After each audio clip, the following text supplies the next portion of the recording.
Hello there, sir. Can I help you? Looking for some entertainment for the evening, are we? Yes. Well, I can recommend you a spot of fantasy esports drafting over at AlphaDraft. What's that, sir? You're unfamiliar with AlphaDraft? Then let me just fill you in on some of the details and you can be on your way. You see, at AlphaDraft, they are the premier fantasy esports service in the scene. Now, if you'll come this way, I'll continue the tour. Established in 19 fictional year, they're as old as houses and come highly recommended in polite society, sir. They offer all kinds of contests, from grand contests for the glitterati, gentlemen such as yourself, or even free and low entry contests for the more common types. Of course, you won't need to concern yourself with them, sir. Now, shall I book you in for a contest or two just to test things out? You'll sign up yourself and put all of your, as you like to put it, sweet motherfucking Skrilla in there. Very good, sir. Well, goodbye then, sir. Sir, a mint? Always nice to smell fresh for the ladies. Okay, so the major is only a few days away, and we will see there one of the best teams in the world, Luminosity Gaming, Fallen, Fur, Cold Zero, those guys from Brazil, coming in as one of the favourites to leave with the major, to leave a potential world champion, if you want to call it the world championship, a major winner, one of the most decorated competitions you can win in all of Counter-Strike and all of esports, actually. And Luminosity are one of the teams that are one of the favourites to win. I mean, I think almost everyone has Fnatic as the overwhelming favourite because they've won every tournament and they've notably beaten Luminosity in all the big series. But beyond, once you get past Fnatic, first of all, some people will make a case that it's between Na'Vi and Luminosity who the second favourite is. And personally, I would have Na'Vi as the second favourite, but okay, so I wouldn't say it was unreasonable if someone said that they thought Luminosity was the second favourite behind Fnatic. If Fnatic don't win, Luminosity will win. This is a reasonable scenario, and I can agree with it overall. But here's a shocking opinion for you. It's something I haven't heard anyone else say, but I've been thinking about it a lot, been figuring through all the different scenarios. I think Luminosity have peaked. Now, what I mean by that is, Luminosity Gaming is as good now, both overall in an overall sense. Obviously, the metagame evolves. You have to change which maps you're good on. Players change. But in terms of an overall sense and relative to where they are in the world, I think that Luminosity right now is as good as they're going to be with this five-man lineup.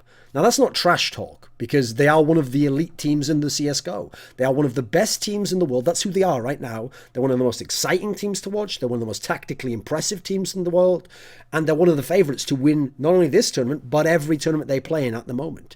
But the key point is, I don't think they have some extra fifth gear that they're going to kick into where they're going to suddenly become the best team or they're going to overtake Fnatic, for example, as in directly. Like Fnatic will stay at that super high peak and Luminosity will get there or exceed them. I don't think there is this fifth gear. What they're in right now is the fifth gear. They've maxed it out. They're playing incredibly well. They're one of the best teams in the world. They have a good chance to win. What you're seeing right now is Luminosity. This is who they are.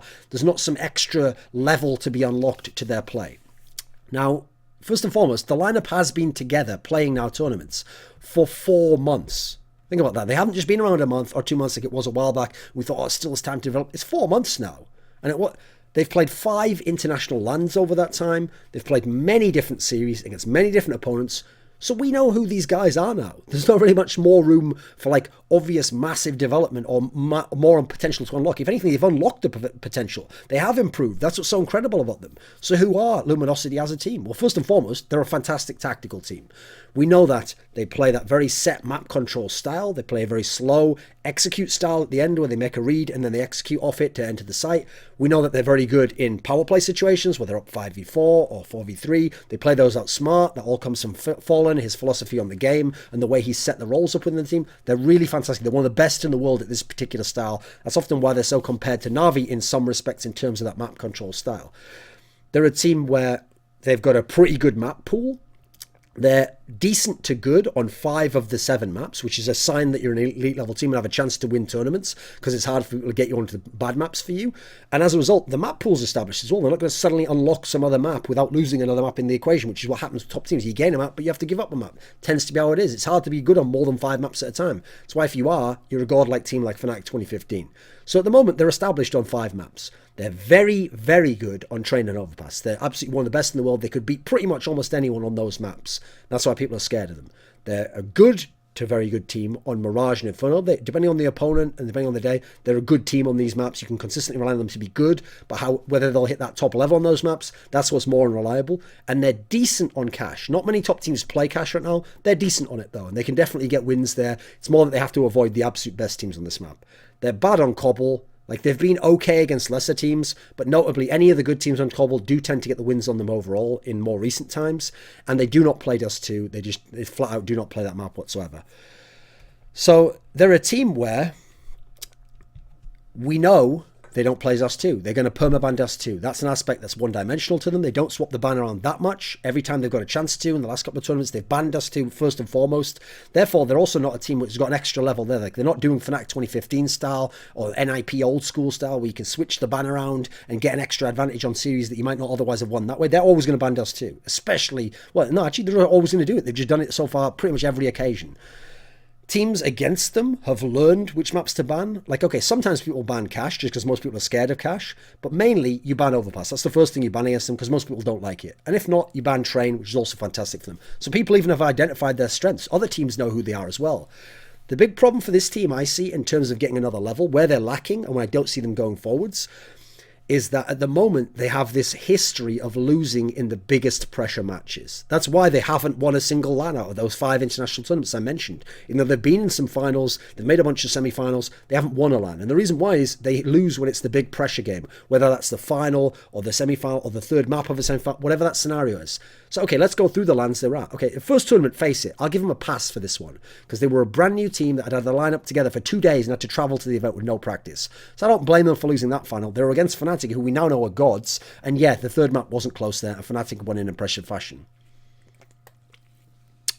At Starladder, when they made it to the semi-finals, they played Fnatic again, and they were in position to win this. The game was going their way, all the tempo was correct, they were getting lots of good scenarios, they had advantages, and then they lost the game. They blew it. Fnatic took advantage of admittedly, not many teams could have taken advantage of the mistakes that Luminosity made and the holes that opened up in their game, but Fnatic was able to take advantage, and so the Luminosity blew it. They lost 14-16 on the third map, Inferno, and through went Fnatic to the final. Fnatic won the tournament. When they were at DreamHack Leipzig, they made it to the final. They played Na'Vi there, who they'd been going back and forwards with, who they'd beaten in the group stage at Starladder. They played them there, played 2 maps, 2 overtime games. Yeah, they were so close. Yeah, they were fantastic games. They were so incredibly exciting, so brilliant the way that both teams played back and forth and went both blow for blow. But what happened? Na'Vi won both those maps. Na'Vi took the title. They failed to win a title. Now, when do they win close games? Because, yeah, they've won a few, but you have to look at them and ask the circumstances. They're not that positive a sign when you consider that one of the big close games they won was against TSM, because obviously it was like overtime on the third map to Inferno to decide who got through that semi-final. Now, first of all, they had a surprise factor on TSM. TSM didn't know what they were going to play like. They didn't know what they were going to play like. They had this brand new lineup. TSM had no preparation against them. TSM are a prep team. TSM didn't even know what maps they would be strong on, and they managed to just edge TSM. That was a while ago. Then, at IEM most recently in the semi-finals, they narrowly beat Na'Vi. They had that great overtime game, and then they won the next game that was close, but had a tiny little bit of a cushion. And what were the circumstances of winning that semi-final? Guardian, one of the best players in the world, the best player of Na'Vi, had a debilitating hand injury that meant his whole tournament was underwhelming overall compared to the level we're normally expecting. So not something you can just rely upon again. They played in the IEM final, and they got beat 3-0, but 2 of the maps were overtime. But again, they're losing all these key overtime games. So we've seen, under the biggest pressure, they consistently lose. There's still something lacking there, still something not quite there overall. They also have a history overall of losing to Na'Vi and Fnatic. Now, they haven't beaten Na'Vi before, but that was in a group stage, and that was when Guardian had a hand all fucked up. Otherwise, Na'Vi's got the better of them a bunch of times. Against Fnatic, they've just essentially never won a series. They've lost at Face It, Starladder, IEM. So there's a couple of kind of guys out there who either have the psychological edge or just win in terms of the matchup. Something matches up well for Fnatic against them. Then we're going to ask about their personnel. Now, they have one of the best players in the world, coldzera. The problem is, he's a top 10 player, as I said in the past, and I said in a past video even, I think, I'll put it up there about his stats. To me, he's a top 10 player in the world, and he hadn't quite established himself as like a legit top 5 superstar type player. And I don't think he's top 5 now, and I'm not just saying that because he had that fall off at IEM. And the problem there is, look at all the rest of the world's absolutely elite teams, so Fnatic, Na'Vi. For me, Fnatic have at least one of the top 5 players in the world. They have Fnatic, Olafmeister. the best player in the world. Then you look at Na'Vi, they have two of the best players in the world. They have the Guardian and they have Flamey. So the problem here is in terms of raw firepower, in terms of having your one superstar who carries the game, Luminosity's is not quite as good as those other teams that they're competing with to win the titles. Then you go, and beyond that, they don't actually have that many other players who are consistently around there. Now, what's managed to balance out the firepower is Fallen's level has risen to the fact that you could probably say he's entering the top 10 now. So maybe they have two top 10 players in the world. Maybe that's a way to balance some of the firepower out. But they don't have that one player who can just put the game on his back and take over at any point in time to the same degree as those other teams. Now, Fallen is one of the best in-game leaders in the world. I think he is the best in-game leader in the world. I think he's fantastic. So he always means they're going to be competitive in games and they're going to be able to know how to play games and they're going to be able to come back in games. They're going to play the right way. That's all great. And individually, he is a very dangerous AWP. I don't think he's the best AWP. I don't think he'll ever be the best AWP while like Daddy and Kenny S out there. But it's the way he uses the AWP and uses it tactically within the system that he plays in that makes him so effective with it.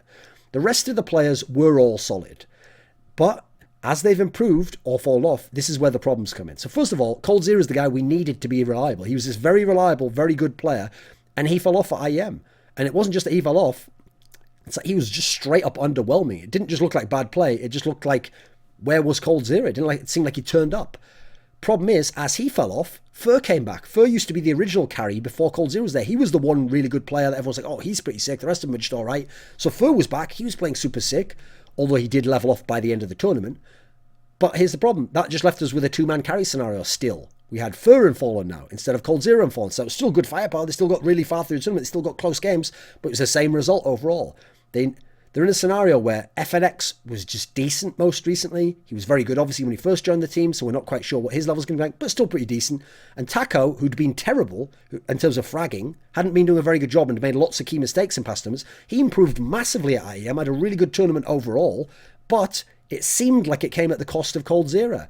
Because when you have three scenarios like that happen, like one player gets much worse, one player goes back to his old level and one player uncharacteristically gets much better, that says to me that you've been messing around with the roles. Like you've been changing up what people do, positions people play, and how you play the game. So in that scenario, you've essentially manufactured those results.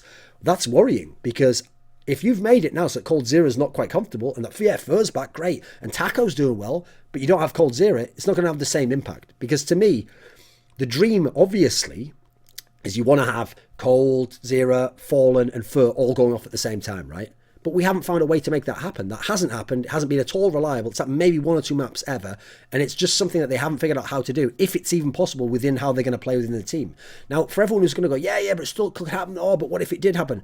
Well, let's just do the same logic for every other team, shall we? What if Fnatic just has three of their players going off every game? I mean, let's just have Olaf Meister, Crims, and JW all be fantastic every single map and carry. Well, yeah, great. That's a lovely fantasy world, but it doesn't even happen for Fnatic.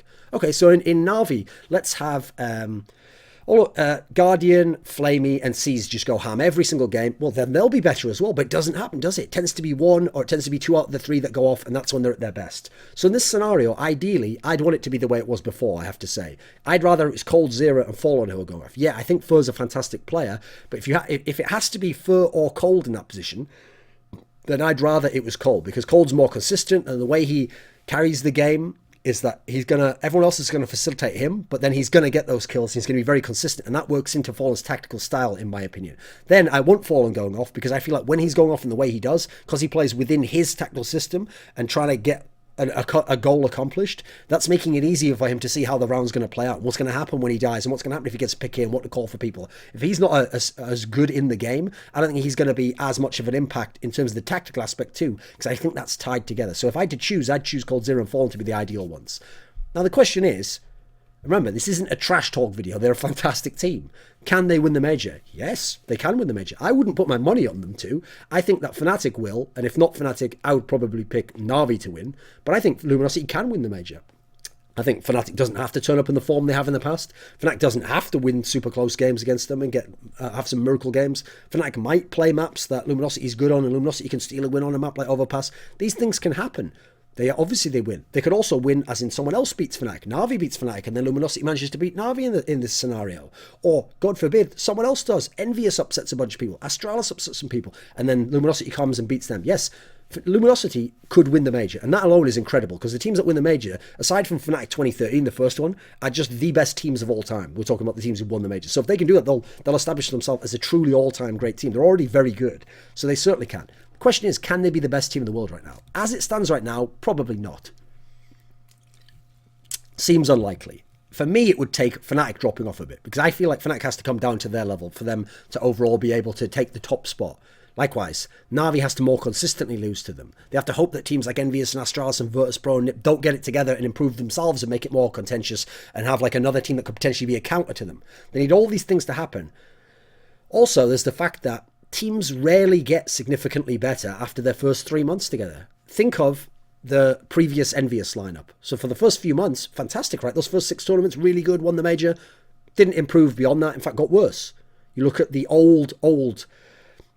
you look at this, I meant the new Dignitas, that's what I mean, as in the one that has Rubino, and it has Kirby, and it has, who would it be, Config. First few months, improving. Now they look like they've plateaued. Where are they going to go from here? It's hard to see where they're going to get improvement. You look at the new Fnatic.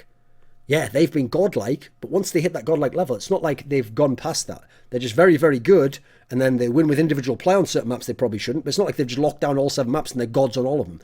Even they've leveled off, and they've got their level overall, and we know who they are in terms of identity. Now, there are rare examples. The obvious one people are probably going to think of is old Dignitas / ex-TSM, because they were around for so long with that lineup, and then obviously they did become champions and then eventually fell back off. Now, that's got to be the biggest outlier in the history of CSGO in that particular sense, because what was amazing in the past was why they never did win. We never understood why they never got to that level. Then when they did, we're still not 100% certain, but it seems like it was to do with nerve issues and players getting over confidence problems that they had and things in their personal life and finishing school up and stuff.